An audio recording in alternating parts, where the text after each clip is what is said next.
The Lord be with you. And with your spirit. A reading from the Holy Gospel according to John. Glory to you, O Lord.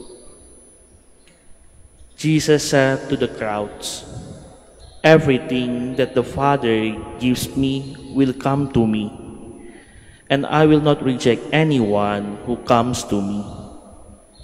Because I came down from heaven, not to do my own will, but the will of the one who sent me. And this is the will of the one who sent me, that I should not lose anything of what he gave me, but that I should praise it on the last day.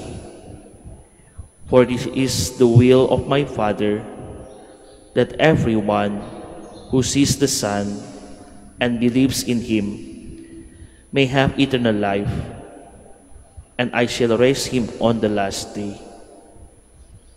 The Gospel of the Lord. Praise to you, Lord Jesus Christ. Please be seated.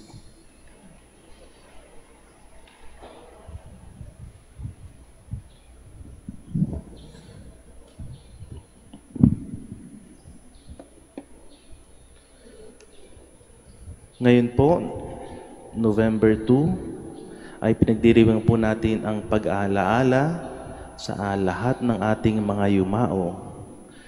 At ito po ay kaugnay sa pinagdiwang natin kahapon, All Saints Day.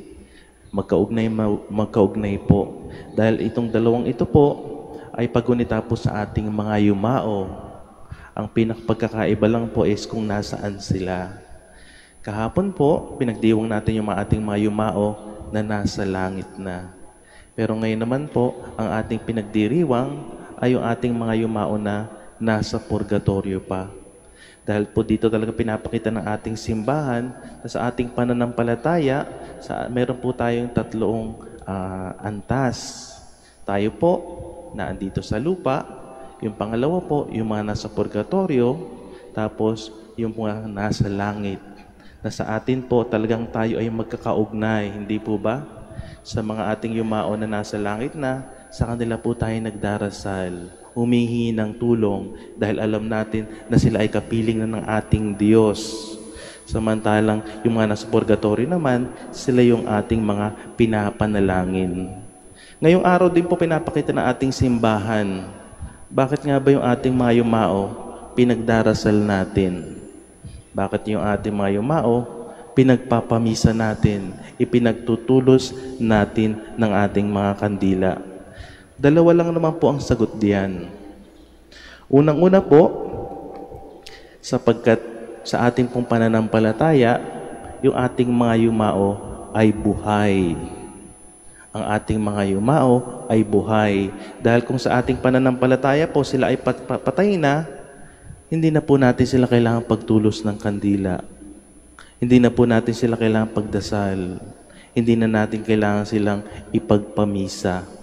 Pero po sa ating pananampalataya, dahil tayo naniniwala na sinasabi ng ating Panginoon, gaya po dito sa ating Ebanghelyo, nabubuhay ng ating Panginoon ang kung sino man sa Kanya ay naniniwala, nananalig sa Kanya. Kaya po sa ating pananampalataya, tayo ay naniniwalang sila ay buhay. Napakaganda nga po sa wikang Tagalog. Ano pa po ba sa wikang Tagalog ang yumao o yung mga namatay na? Meron po ba kayong naisip na salita ng yumao sa wikang Tagalog? Hindi po ba? Sinasabi natin ang mga yumao ay nasa kabilang buhay. Kabilang buhay. Napakaganda po. Sila man ay patay na sa ating paningin, sa ating mundo, pero sa mata na ng ating pananampalataya, sila ay nasa kabilang buhay lamang. Sila ay buhay sa ating mga puso. Sila ay buhay sa ating pananampalataya. Yan po ang dahilan kung bakit natin sila pinagdarasal, pinagpapamisa, pinagtutulos ng kandila. Sila ay buhay. Yung pangalawang kadahilanan po ay yung katotohanan na kailangan nila ng ating panalangin. Kailangan nila ng ating panalangin. Bakit ba nila kailangan ng ating panalangin? Dahil nga po sinasabi ng ating pananampalataya na sila po ay nililinis pa. kailangang linisin. Bakit ba sila kailangang linisin? Dahil po sa banal na kasulatan, nakasulat, walang madumi na nakakapasok sa langit. Walang madumi na nakakapasok sa langit. Sobrang ganda po sa langit. Sobrang linis. Kaya po, kung mayroon man tayong konting dumi pa, hindi po tayo makakapasok. Kaya po ng sinasabi dito sa ating unang pagbasa. Tulad ng ginto na linilinis, dumaraan sa apoy. Ganon din po tayo. Pag mayroon po tayong imperfection, kailangan tayong malinis, kailangan tayong maging pure upang tayo ay makapasok sa langit. Hindi po ba sa ating buhay, kahit ano naman sa ating buhay, ganyan? Sa mga factory, pag mayroon tayong mga gawaan, sa factory mayroong quality control. Pag yung produkto, hindi maganda, hindi pa perpekto, ibinabalik yan sa production upang ayusin. Ganon din po sa ating pananampalataya. Dahil sabi nga po natin, sa langit walang madumi na nakakapasok. Kaya po talaga sa ating pananampalataya, meron po tayong pinaniniwalaang purgatorio. At ang purgatorio po talaga ay dahil po sa lubos na pagkaawa ng ating Panginoon sa atin. Sigurado naman po yan sa langit. Pero kailangan nga lang pong linisin.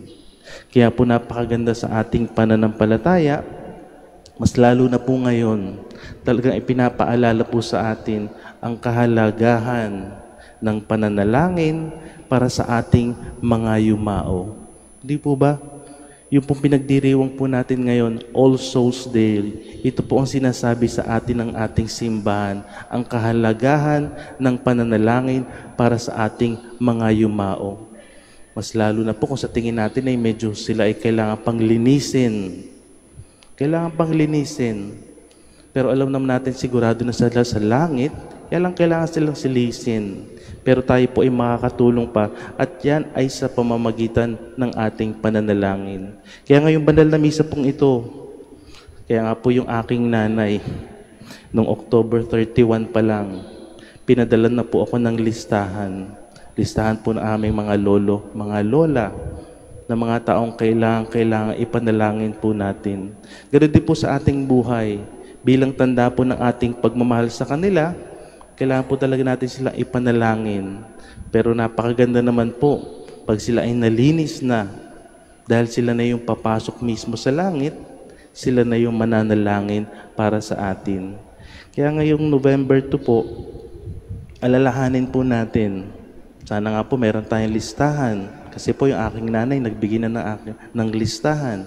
Nang sa gayon po, ay talagang tunay natin maipagdiwang po ang All Souls Day.